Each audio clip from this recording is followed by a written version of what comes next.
Hello everyone, this is Rick and I just wanted to share with you some information about entering data into Excel 2007, a couple of handy tips about formatting and different categories that come up often, such as text, dates, percentage values, dollar values, how to format those cells and how to enter and edit data, and a couple of other handy tips. So anyways, what I did is just made a couple of categories here.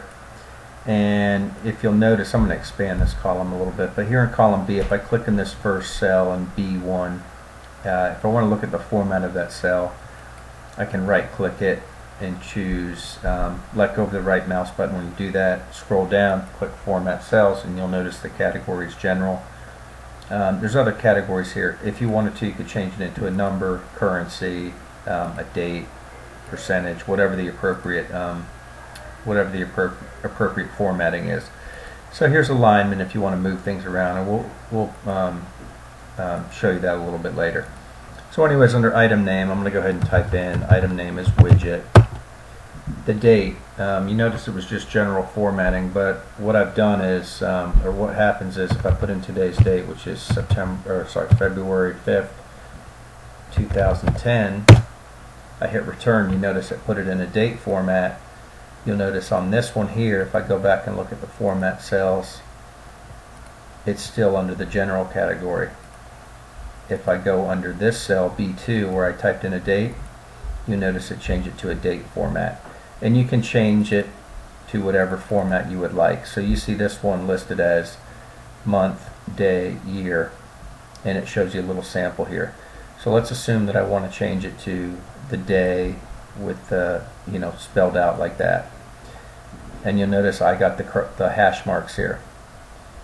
That means it doesn't fit into the cell. So what I do is I expand that column to where it'll fit. And you see now it's Friday, February 5th, 2010. Okay? But what I'm going to do, I'm going to hit undo a couple times, and I'm going to change it back to my old setting. Percentage, what you can do here, if you type 20, that's not really going to be valid if you're trying to get 20%, because what happens here, if I right click on it and again go to format cells, it put it in as a fraction. What we want to do is click on percentage, and you'll notice 20 is really 2000%. So in order to enter 20 correctly, you can do it a couple of different ways. If the cell is not formatted for fractions, you would type 0.20. If it was already formatted for percentages, you could type in 20. But if you type in 20 without having the cell pre-formatted, it's going to come up as 2000%, not 20%. So if this were a regular cell that you hadn't altered any of the formatting, you'd type 0.20 for 20%, and then you would go into that cell, format it, and choose your percentage, and then you can choose your number of decimal places here. Okay, so just a couple quick things I wanted to point out. You need to think in advance about how you want your formatting done, because that, especially if you're doing percentages, how you enter it into the cell will impact the actual percentage that shows up. Okay, dollar value, we'll type in $20. So you type in $20, it's just going to come up as plain 20 here. But let's say you want to format it into a current, to make, with a dollar symbol and so forth. Go into format cells, choose currency, and typically you'd have 2 decimal places on there. You could put a dot, leave the dollar sign on there, and it'll give you a sample right here. You click OK. You can right click there again. If for some reason you just wanted it without the symbol on there, you could hit the pull down here, choose none, and you see it gets rid of it. I'm going to undo that right now. A couple other things I wanted to share with you as a quick tip. I'm going to go ahead and delete this cell. If I hit delete, it'll just clear the cell out. One thing about clearing that cell out is it does not clear the formula when I just hit the delete key. So it's just the information within that cell, not the formatting.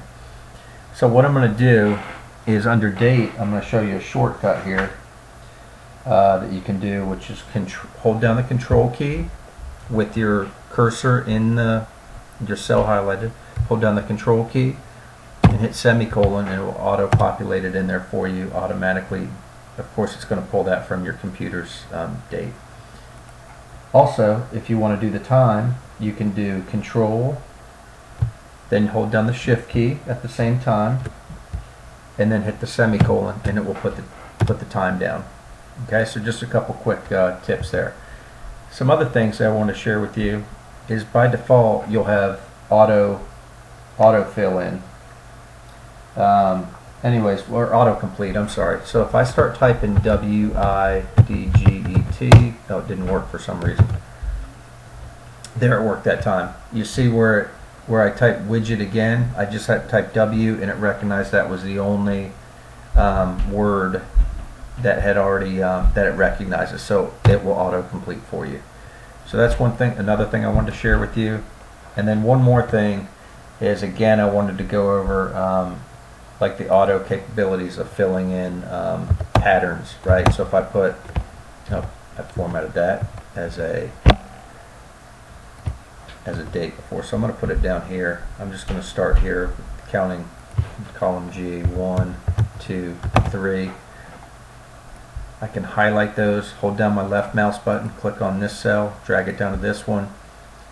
I get my cursor right to the bottom right here. For some reason my screen recorder is not picking it up, but your cursor will turn into a cross there, a hash.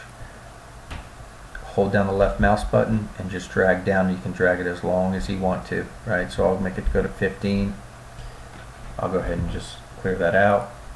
But another thing you can do is, if you had a pattern, you can do the same thing. So 135, it will recognize the pattern and it should fill in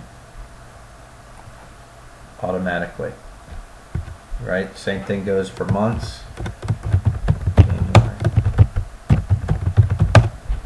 Right, if I put in January and February and I want to go down and fill it out for every month of the year, that will auto fill it in like that. So I think that's, one other thing that I want to share with you is that if for some reason you need to enter a fraction, you can do that just by typing it in. So let's say 2 3/4, you can type 2 space 3/4, which is 2 3/4, which is the same thing. If I go into that cell and format it, I could change it to a number, and it would change it to the decimal format, 2.75, right? Or I could leave it like that. All right, and then the final thing is, I just want to remind everybody, if you're doing a formula, for example, if you had, I'm going to just type quantity here.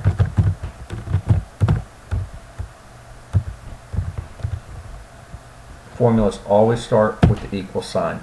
So I say equals, I'm sorry, that's not where I want to put my formula. I'm going to put 10 there for quantity, and then I'm going to total it here. I'll put a total, and what I want to do is just multiply the cost times the quantity. So always formulas start with equal, the dollar value, times the quantity in this case. So that's just a quick reminder, and look what happened. So this is a common thing that can happen. Remember I mentioned before that the cells, when you delete information out of the cell, it will not remove the formatting. So I'm going to have to go back in here and change that into currency, and I'm going to leave it at I'm going to change it back to 2 decimal places and say OK, and there you have it, $200. So I think the last thing I want to show you here is, if you want to edit a cell, just go ahead and double click in the cell and click up here and edit it, or you can click in it, hit the F2 or function 2 button, and it'll do the same thing. So just a couple tips I wanted to share with you. Thanks for tuning in.